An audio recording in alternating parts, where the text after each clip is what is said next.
Democrats would kill trans people if it meant securing additional electoral votes. And that's not an argument that like Democrats are going to run on a policy of killing trans people. It's a hyperbolic statement about Democrats cutting out trans people, which, as you saw probably in this last week, in the aftermath of the fucking neo-Nazi MAGA dad, or not MAGA dad, the trans shooter that was a fucking huge neo-Nazi, who's apparently his son was also a neo-Nazi who's in prison as well, which is, not very shocking. There were a lot of people floating around bad polls about, not bad necessarily from the polls are fine, but they were polls that made it seem as though the trans issue is something that we as Democrats should not actually advocate for. It was Laksha Jain. All right, Adam, welcome to the broadcast. I think we're going to have a wonderful and productive conversation, even though I know that there's a lot of people on Twitter that hail you as their debate champion, and they're like, it's finally time. It's finally time to fucking destroy Hasan in the marketplace of ideas.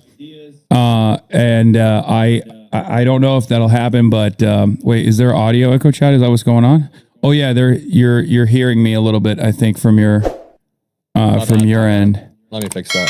Yeah, and I'll also up your volume as well. 1 sec. Yeah, it's a few things. Let me make sure you can hear me correctly. Yeah, I can hear you. Yeah, I want this to be a productive conversation. I want to make sure we can make some progress because I think we're all united in one goal of beating fascism at the end of the day. And I'm not here to shame anybody for voting one way or not voting one way. I honestly don't even think you guys all have to line up behind Gavin Newsom 2 years before the fucking primary. We're 2 years out ahead of the primary. We have an exciting ideological battle coming up. So I'm not asking you to jump up and down for Gavin Newsom. However, I do want to talk about your response to Jennifer Welch on that podcast because I do have some thoughts. And I think I can bring a pretty good faith version of what a lot of people on Twitter are trying to say, but kind of getting muddled in. But we're going to agree on a lot regarding criticism of the Democratic Party, probably where the Democratic Party needs to go. We'll agree a lot. I'm very disillusioned with the Democratic Party as well. But I think there's some good faith criticisms of the way that you approach that question or the way that you talk about this. But Yeah, if you want to know what my positions are, and I think you're already pretty familiar with my positions. I know that you've probably heard me speak on these issues for years and years at this point. But my primary goal, especially in the interim, especially in the short term, is the defeat of fascism. I believe that the Republican Party is an illiberal party, a post-liberal party, whatever you want to call it. And I think unlike the historic inception of fascism as a revolutionary movement at a time when liberalism was failing only 100 years ago, this time that we have two liberal parties in America. As a political theory, we have two liberal parties, right? We say conservative, whatever, but technically the Republicans are also a liberal party. And now the Republican, now MAGA. Yeah, the Republican Party is historically a liberal party, but is now turning away from liberalism and becoming an illiberal party, a post-liberal party, and turning into a fascist party. I warned about this the first Trump election as well. I warned about the proto-fascist nature of Donald Trump. I thought that it was important to make that distinction. I didn't say that Trump, season 1 of Donald Trump was fully fascist, but season 2 of Donald Trump is. And I think it's important to make that distinction as well, because you can see the difference, right? There was a lot of naked corruption, a lot of things that were going on in the first Trump administration, but the second Trump administration has been so brazen, so obvious, and it's not like they've hidden that reality at all, especially when they were running to become the president, when they were running through the in the 2024 election season. So my primary goal is to defeat that completely. Yeah. And obviously, I also want to build socialism. I want to build a working class movement. And I don't think these two goals are at odds with one another. I think both historically and also in general, I believe that the evolution away from the liberal system that we exist under, that is now failing for the second time around and making way for fascism, the only solution out of that is to build a working class based organized socialist movement. But yeah, those are my two main points. I guess I want to ask you, do you think it would be meaningfully easier to build this working class socialist based movement in a liberal society or an illiberal society? Historically speaking, most likely an illiberal society. At least historically speaking, socialist and communist movements have unfortunately only been successful when material conditions have worsened. I don't want that to happen though, because I don't want to live through that, and I don't think that is like an appropriate thing to move towards. I don't think that that's good for people. I think it's very violent and very deadly. I don't want the material conditions to deteriorate. But if you're asking me, like, honestly, from a historical perspective, no, I'm basically asking. I'm basically just asking if we get to a 2028 and like, I guess we can get into the hypothetical of Newsom versus Vance, but it's not even about that. They're kind of just stand-ins. I don't even want to concede who our nominee is going to be 2 years ahead, but I think there would be a meaningful difference in building a, pro-labor movement under a JD Vance presidency, which would be much, much harder, versus a Gavin Newsom presidency. I mean, JD Vance's entire career has been trying to step on top of workers. He wants to. I agree. He endorsed Project 2025, which literally wants to bring child labor laws back to 1938. He's fundamentally illiberal and doesn't want to let you organize. I mean, like, a lack of organization is part of not living in a liberal society, right? They will squash that. They will kill communists. They will kill socialists. That's what they did in other fascist societies. They killed socialists and communists. Meanwhile, Gavin Newsom, however insufficient you may think he is, and this is not an endorsement of Gavin Newsom, I'm just trying to illustrate my points of, the different realities we could enter. However insufficient you think Gavin Newsom is, he would allow for a really strong labor movement. He would allow for you guys to at least, organize, and he would probably communicate with you guys. First of all, I don't even think you guys. I think you're a part of this as well. You're not against like organizing a labor movement, right? But no, I'm also, not against that. Yeah. Also, can you crank up your volume a little bit on your end? Because I maxed it out, but people still are having a hard time hearing you. Yeah, my bad. No, it's all good.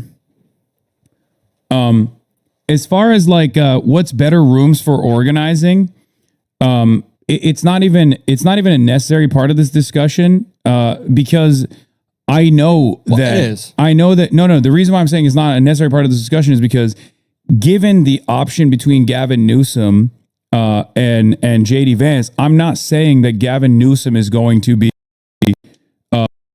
a situation than JD Vance. I understand and agree with, in theory, the harm reduction narratives. My argument is always around doing away with harm reduction narratives because the harm reduction narrative has led to two spectacular failures thus far, both in 2016 and also in 2020. And as far as like playing hardball with Democrats who don't want to listen, who still want to hold on and maintain this like harm reduction narrative, who still say that they want to appeal to this like mythical moderate voter who's outside of who isn't a normal Democratic Party voter, like these guys that they want to turn to the Democratic Party. I'm willing to play hardball with them and say, like, look, I'll hold my vote back. But the reality of the matter is, if you're asking me sincerely, like, do you think that Gavin Newsom is going to be better than JD Vance? Of course. I mean, this is not something like Kamala Harris is objectively going to be better than Donald Trump. The miscommunication around this comes in large part due to me openly saying, like, it's out of my hands at that point, because that was the second part that I mentioned. It's openly out of my hands at that point, and there's no way for me to overcome the way that the party is communicating what they want to do, and the fact that a lot of people hear that and immediately go, "Oh, this guy, he wants the Republicans to win." I don't. Yeah, I don't think you want the Republicans to win. I don't think that at all. And here's where we agree on, actually. So I keep hearing you say that you don't want Democrats to run on the harm reduction narrative in 2028. And I totally effing agree. If we're running on a harm reduction narrative in 2028, we have failed somewhere massively. We want to build an exciting, forward-looking message that can turn out not only our base, but Americans who have been struggling. We need to have something that is not just us unified to our opposition of Donald Trump. For the past decade, we have been defined by our opposition to Trump, and we need something more exciting. So yeah. I agree. we should not run on a harm reduction narrative in 2028. But like what you just said, how you just worded your statement was not how you worded it when Jennifer Welch asked you that question. No, I thought I would vote third party because it's out of my hands at that point. No, you said at that point it doesn't even matter. Yeah, at that point it doesn't. Sorry, yeah. That what I meant is it's out of my hands, which is the argument that I've made with Kamala Harris after like urging the campaign to listen to the warning signs that the people were giving them about their reluctance to address Gaza in a meaningful way, like signaling that they would truly be like an anti-war a party, even though Donald Trump is like a fucking warmonger, trying to get them to communicate that there are meaningful differences between their design overall, not leaning in and not conceding on the white nativist anti-immigrant narratives, knowing full well how devastating Trump's mass deportations were going to look like. I poured hours and hours and hours of commentary into this, thousands of hours of commentary into this, and it's always reduced back to whatever like reasonable soundbite that people can cling on to say, oh, we got him. He's a third party guy. What do you mean it's out of? Well, you said you would vote third party, but what do you mean it's out of your hands? Oh, perfect. Like you mean like we would lose at that point? I don't know if we would necessarily. I don't know if we would lose because JD Vance is uniquely uncharismatic. Yeah, but we saw that today. I mean, we see that every day, right? I mean, he's fucking disaster. I still think that Gavin Newsom is particularly weak against JD Vance, unfortunately. Sure. So I don't know. I feel like it would still be a toss-up at that point, partially because while JD Vance is not capable of holding the Trump coalition together, I don't even worry about JD Vance as much necessarily. I don't really worry about Marco Rubio. I worry about Tucker Carlson. I think Tucker Carlson has he's the real torch carrier of the MAGA movement. I don't even know if Donald Trump recognizes that yet or admits that personally, but I think it's there. And he fits the mold of an outsider, populist, anti-establishment television guy who understands how to communicate. He is charismatic as well. So that is really scary. So he is the one I'm actually terrified of, more so than Marco Rubio, who is like a straight line neocon. He's not going to be able to do the populist shit. And JD Vance is basically like evil Pete Buttigieg, like role reversal Pete Buttigieg, where like he also has that like McKinsey consultant vibe to him. I like to say when JD Vance comes into your neighborhood, that like the coal mine is shutting down. Like he has the attitude of a guy who's going to be like, we see you, we hear you, but we have to eliminate some redundancies. And I think most working class individuals, regardless of the MAGA cult, kind of see that he is insincere. So he doesn't have that populist element. And he tries to make up for it by being like this gross little groiper, even though he has an Indian wife and Indian children. And therefore, even the super racists don't like him for that reason. So these are just like the two default positions that the Trump administration is like, looking at right now. But I do think it's like possibly going to be Tucker Carlson. Now, going back to Gavin Newsom versus JD Vance, Gavin Newsom unfortunately has a lot of the California stink associated with him. I love California. I live here. And there's a lot of exaggerations about how devastating California is, like how terrible the conditions are here. People are all doing crime and doing drugs and everyone's homeless on the street. But there is a real problem from the policy side of things with California. Gavin Newsom is, and he's demonstrated this already, beholden to corporate interests. And will pretty aggressively go out to bat for corporate interests in general. Sometimes he's pushed back on a lot of special interest groups in California, though. They're pretty progressive state overall. But the number one problem facing all Americans, I think you and I will agree on, other than healthcare, is housing, right? Mm-hmm. And California has a huge issue with housing, and we have voted for a million different ballot initiatives at this point to pay for shelter, pay for additional tax revenue so that we can go and build new homes and things of that nature. And none of it ever gets done. There's a lot of institutional rot here as well. Not to get all abundist on this conversation, but like there is a little bit of truth to what the abundist guys say. And so that homelessness narrative will stick for the uneducated. But even for the educated, like the educated voters, they will also recognize, like people like myself recognize the setbacks that Gavin Newsom has presented to combat the housing market issue in the state of California. Yeah, so I guess a few things that I want to respond to. I agree with you about Newsom's electability problems, and I think a lot of people would agree. I mean, I have a massive liberal audience, and even they're not fully behind any candidate right now, especially not fully behind Newsom 2 years ahead of the election. I think that now is our time to use the leverage we have. And I think that's what you're trying to do during the Jennifer Welch podcast. And like, I want to keep returning to that conversation that you had, because you said in the conversation at that point, it doesn't even matter. But you, at this point, mean it was out of your hands, right? Yeah. Can you clarify? What do you mean it was out of your hands? So just, and I also talked about like my refusal to endorse Kamala Harris as well. And we can get into that too. What I mean by that is exactly what I said in the 2024 election, where it was like, you can't, as a singular individual, or even with like the entire might of the media behind you, outflank the actual campaign. So if Gavin Newsom is running as the Gavin Newsom that we know so far, you know, he'll say certain things like, oh, I refuse to take money from AIPAC. Great. But then when push comes to shove, like he will still be inconsistent on the issue of Israel. He won't like fully subscribe to you know, punishing Israeli leadership, or fully subscribe to like refusing any sort of arms sales to Israel, and outside of Israel, of course, you know, beholden to corporate interest when it comes to like the real estate lobby, anti-Medicare for all. If he runs as that, okay, there's no amount of advocacy that I can engage in that will make him look better. I can consistently talk about how much worse the Republican side is going to be. You were asked if you would vote for him. And I'm not even saying you should have said yes in that moment, but you were asked, would you vote for him? And you said at that point, it doesn't even matter. Here's what I'm getting at here. Yeah. I think there was a very solid answer you could have given that didn't outrage the liberals online as much. And I know that a lot of people flung a lot of shit at you on Twitter. That's always what happens. But yeah, I think there was an answer where you could have been like, listen, I refuse to pre-commit to any candidate 2 years ahead of a primary. They have to earn my votes, and that's what I want to see. And I totally get you're on stream like 8 hours a day. You're not always going to say everything perfectly. But here's where a lot of liberals online are mad, and here's where we're all kind of talking past each other.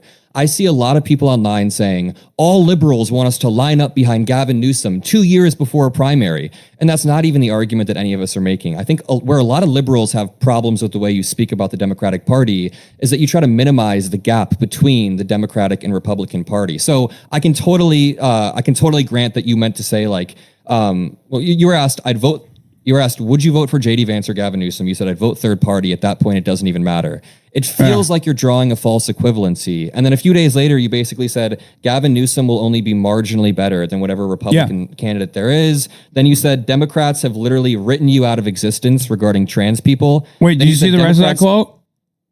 I watched the video, but yeah, I watched what's the rest of the quote? Did you hear me say that marginal differences between each candidacy, like marginal differences between two parties, leads to drastically different outcomes for marginalized populations? Having said that, however, from the eye of like a voter, they don't make that distinction at all, especially if they are coming at it from a privileged position, if it doesn't like attack, if it doesn't harm them at all. And not only that, a marginal. So you're kind of conflating two things. When you say there's a marginal difference between the two parties, I think that signals to people that either way they vote, it doesn't really matter that much. That's how people take that. When you say trans people you said like Democrats would shoot trans people in the back of the head, that signals that Democrats aren't really that different than Republicans, when that's not true. There's not a marginal difference between Democrats and Republicans. There's a very meaningful difference. If it was like Obama versus McCain and you said there's a marginal difference, I said fine. Democrats would, it's exaggeration. Democrats would kill trans people if it meant securing additional electoral votes. And that's not an argument that like Democrats are going to run on a policy of killing trans people. It's a hyperbolic statement about Democrats cutting out trans people, which, as you saw probably in this last week, in the aftermath of the fucking neo-Nazi MAGA dad, or not MAGA dad, the trans shooter that was a fucking huge neo-Nazi, who's apparently his son was also a neo-Nazi who's in prison as well, which is, you know, not very shocking.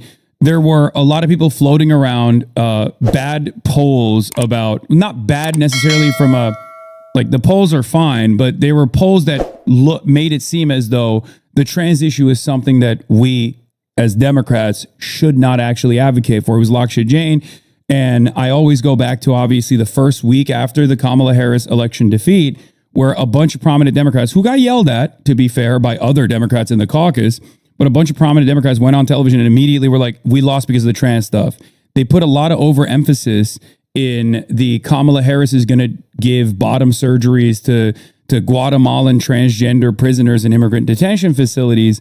My argument always is, if the Democrats actually put forth policies that people have to attack, like the Republicans have to attack, then the trans issue just becomes unserious and a relic of the culture war that people don't pay attention to. And in the absence of definable policies that you can associate with the Democrats, they become very defined by what their enemy, the Republicans, define them as. Yeah, so that's also, I don't actually I don't disagree with your analysis at the end there. I do think that if we had a more affirmative, unifying message, then people wouldn't care. Like Medicare for all would be really exciting for so many people. I heard you say this, and I actually agree there.